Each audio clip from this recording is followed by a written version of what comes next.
countries where an annual tax bill comes due surely ranks at or near the top of the least favorite activities of the year. So many people procrastinate until it's too late and send in their checks after the deadline. Here in the United Kingdom, almost 1 million people are said to have filed late last year. The government then loses out on revenue. So what to do about that kind of problem? It confounds officials around the world. Well, a few years ago, the British government set up a team called Behavioral Insights Team to solve that problem and others like it, how to get people to donate organs or simply to do good for others. David Halpern is the chief executive of the unit, commonly known as the Nudge Unit, for nudging people into doing things they might not otherwise do. He joins me now. Hi, nice to be here. So how do you get people to pay their taxes on time? Well, that's a good puzzle, and it was something which the British government was certainly worried about in 2010 when we had a big gap in our budgets. So yeah, we found that we took a block of people who were late paying their tax, and instead of the normal letter, we just added one line into it, which just told people something which is true. 9 out of 10 people pay their tax on time. And it turns out, just telling people this, that your fellow citizens are more virtuous than you thought, actually then boosts payment rates. And it became a series of studies. It's peer pressure, and a subtle kind of gentle peer pressure. That's right, and it's a much nicer way to encourage people to pay their tax. And then it led to many other variations to see if it'd be more effective. So, for example, if you say most people in your area pay their tax on time, it's even more effective. Or actually, you're one of the few who get to pay their tax, then actually it turns out to be even more effective. What are the other kinds of things that you're trying to nudge people to do? Well, it's the whole range of things that government do. Because if you think about it, most things that government do actually concerns behaviour. You want people to get back to work faster. You want kids to work harder in school and so on. So there's a whole range of things. I mean, when you go into a job centre in the UK, if you're unemployed, you have to prove you're looking for work. And we say, well, how many jobs did you look? Which job did you look at last week? So we turned that around and we said, forget that from a psychological point of view. We should really ask people, what are you going to do next week? So we turned it around. We'd ask people, what are you going to do? What kind of work and so on? Because we know that from the literature, you're much more likely to do something if you plan ahead. And sure enough, asking people what you can do next week instead of last, meant they were much faster to get into work. And in fact, we've since replicated that result in several other countries. Let me understand. So what you're asking people is, what do you hope to do next week? Yeah, so we'd say, what kind of work are you looking for? And so, well, actually, I want to be a TV presenter. Well, I know you're fair enough, but how are you going to go about it? You're going to look in the local paper? No, I'm going to call my friends. And we'd say, well, when's a good time?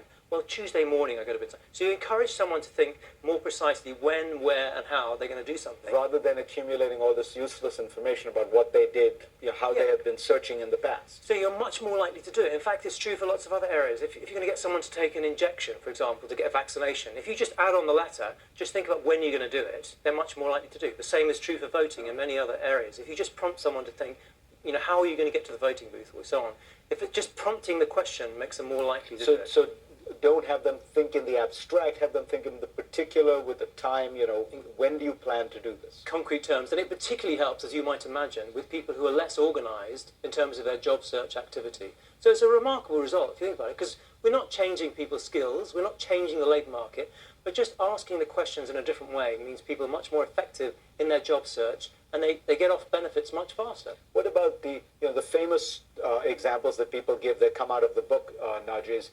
If you put the fruits and salad at the start of a buffet, people are more likely to consume good things. That's right. If you put the bad stuff at the end of the buffet, is part of it how you structure these choices?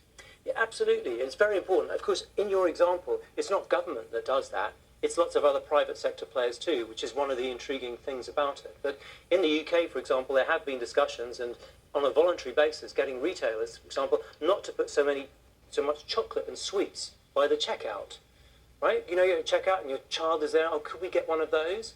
So on a voluntary basis, the retailers have removed the chocolate, which makes it easier for us to make healthy choices as opposed to an impulse buy. Why would a retailer do that? The kids want chocolate. If you put carrots there, at least my kids aren't going to buy it. My kids aren't going to clamor and say, please, please buy me some carrots. Well, funny enough, they are more likely to. If you put little cartoon characters and thing on carrots, they are more likely to. But yeah, it's because we all have an issue in societies about obesity. And at least some retailers want to do the right thing. So sometimes governments, again, rather than passing a law, you can engage in a conversation, not least because if their customers themselves want that. So when you're in the store, would you rather go to a place where you feel, actually, I'm not going to be pestered when I get to the checkout?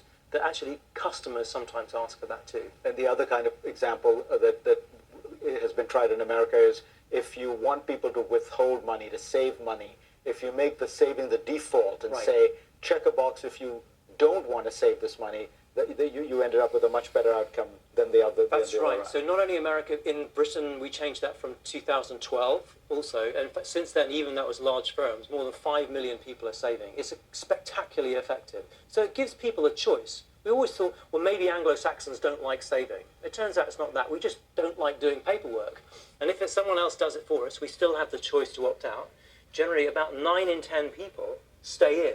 And it's phenomenally effective compared to the normal instrument we use, which is a tax subsidy. We put more money on the table, which doesn't work at all well. Final question. How far can this go? I mean, is this a substitute for legislation?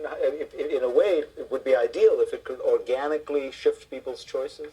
Well, it won't do everything. It's not going to solve global warming by itself or stop war, but there are very, very many areas where I think it can be effective. So in relation to health, most years of healthy life lost are behavioural factors. Lifestyle, we don't exercise enough, we don't eat healthily enough. The same is true for crime, for many things, even in economic growth. Economies bounce up and down because of what we think other people are doing, and we're often wrong in those perceptions. So our view is it's been great successes in the UK. We've talked about it, actually written a book about it inside the Nudge Unit, but it's also that we think we're still scratching the surface. There's a long way still to go.